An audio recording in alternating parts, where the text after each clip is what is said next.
What's going on, everybody? Zach here, Blades LLC, out doing a little bit of snow plowing today. We got about 1.5 inches of snow. It all came down in like just a matter of a few hours. I was actually at my new job doing some welding again. Those of you that don't know, that's what I went to school for. So kind of nice to have an extra form of income in the winter, just because you never know how much snow you're gonna get. So I decided I was gonna peg myself out this year and load up the schedule. That being said, here we're out, got like I said, about 1.5 inches. Most of our triggers are at 2 inches. However, when I'm within it, 1/2 inch, I typically just go out and push them anyways, for the most part. Now I'm down in Big Lake, so things might be a little bit different when I get up to Princeton. My wife is back home with our son right now, and she said there is between 1 inch and 1.5 inches on the ground up there, so I won't know until I get home.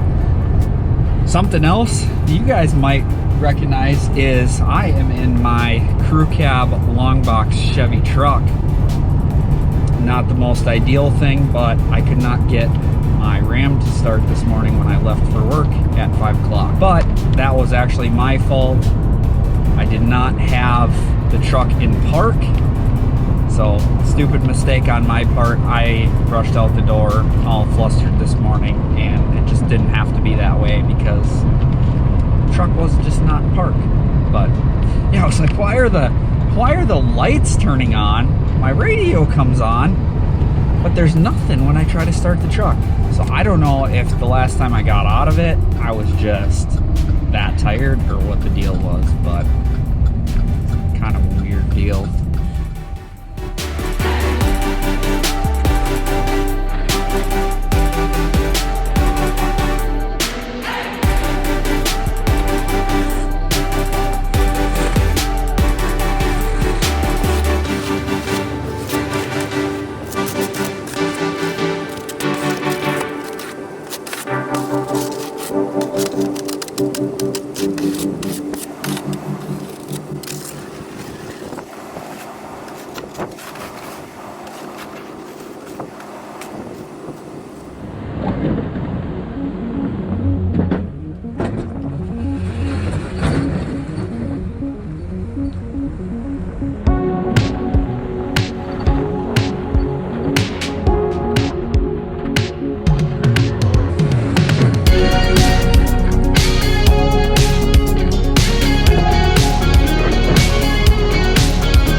Mike, this is, my name is Zach, and I'm running an older 8-foot hiniker straight blade.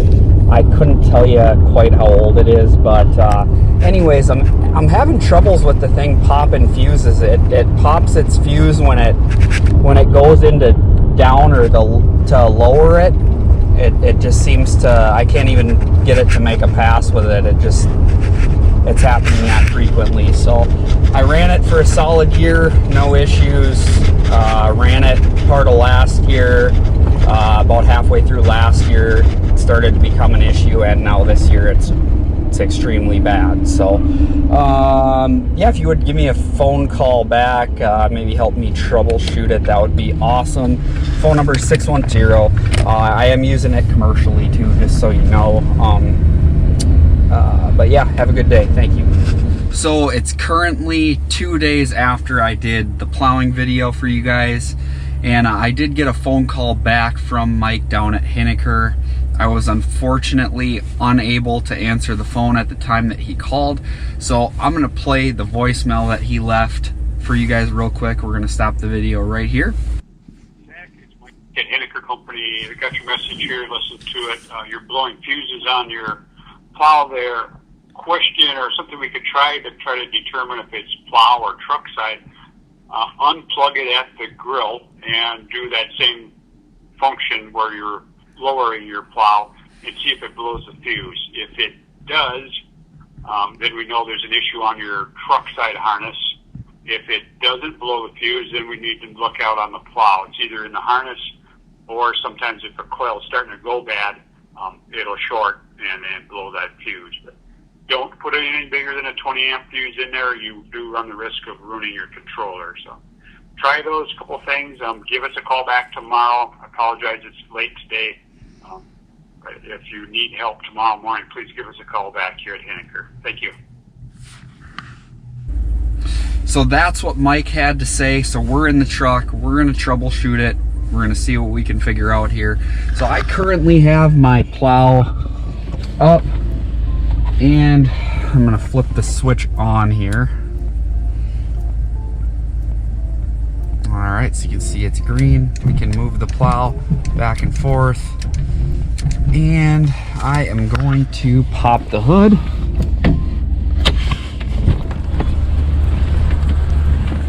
So we can figure out what's going on. I'm going to disconnect the plow like he said. Get you guys clamped up here quick.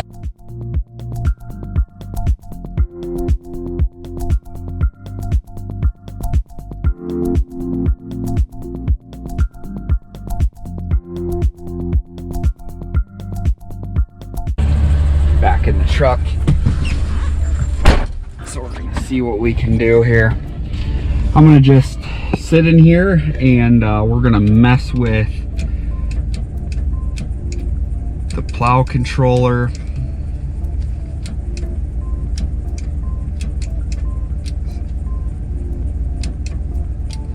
See if we can get the fuse to pop. We'll go up and down, up and down. Seems like it was happening when it was going down, when we were in the lower function, and then we couldn't pick it back up. So I'm gonna just sit here and mess with it for a while, and we're gonna see what happens.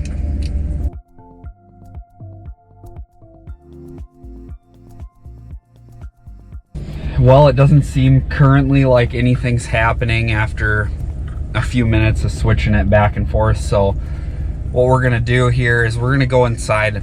I'm gonna let this thing get warm, and we're gonna figure out if it's going on plow side, which I kind of think is gonna be the case, but we're gonna check it out. So I'm gonna go give the truck a while to warm up. Actually, maybe instead of just going inside, I might pop the box off here and see if there's anything super noticeable. Alright.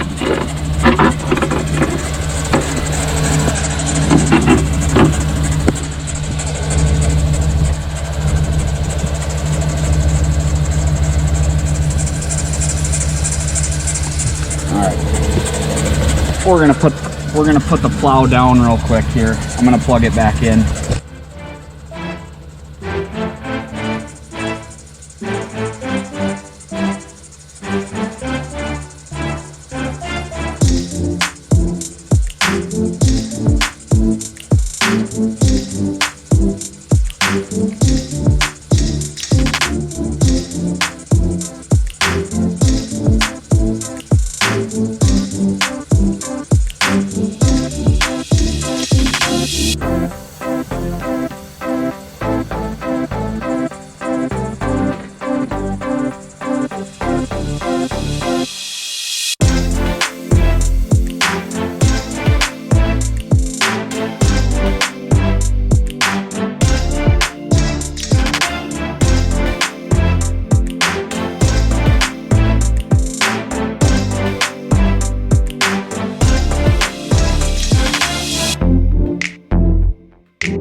Oh, and just like that, it's blown. So it is 100% on the plow end. So we're gonna have to figure out what's going on with that. So, well, I'm gonna keep you guys up to date. This is just my backup truck, so it's not gonna be that huge of a deal, but what good is a backup truck if you can't use it? So we're gonna get this thing nipped in the bud right away, get it figured out, and yeah, I'll keep you guys up to date. But thank you guys so much for watching today's video. Sorry it probably wasn't the most entertaining video, but this stuff really does happen, and oh my goodness, it has been an incredibly difficult year so far. We've just had so much stuff break, so many issues with even just things around the house here. Nightmares with getting stoves delivered, but we're hanging in there, you know. And then this tire, obviously that kind of stinks, but the valve stem broke, literally snapped on it. So all right, well, I'm gonna go grab my dog's toy out here in the yard and get inside and enjoy this beautiful Friday evening with my family. So I'll see you guys on the next one. God bless.